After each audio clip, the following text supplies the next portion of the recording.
What's up, guys? I want to talk about the transgender movement again, and specifically how they're kind of like when you disagree with the transgender movement, the first thing they jump to is you're a bigot, you're hateful, you're a terrible person, things like that.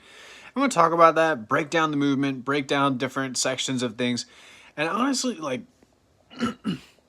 what people have to understand is there's different, like, sections and, like, things that they're claiming and trying to do in the transgender movement. So, like, one thing is to be transgender itself, right? Like, if someone says, hey, I want to be a different gender, I'm going to dress up, act, and say that I'm the opposite gender, that's something that if someone contests, they would be a bigot. Because what you're saying is I'm going to dress up and act and do things within my, rights as a human, right? To just do things. And the other person's claims are going to be that's not natural, that's not okay. Basically, just a bunch of bigoted positions. Now, another claim and or thing that transgender movement is trying to do is change the definition of male and female. Now, I think the reason they're doing that is to avoid the conversation of a person going, hey, even though you're dressing up and you are in that movement of being a transgender man or woman or whatever, it means that you still aren't that gender, right? Like it still means that you aren't that gender because it's determined by biological sex. So you're just not that gender factually, even though you're dressing up that way and acting that way and saying that you are that thing.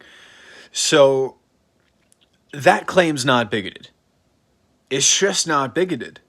It's a factual claim. There's no hatred behind it. There's no fear. There's nothing there that's bigoted.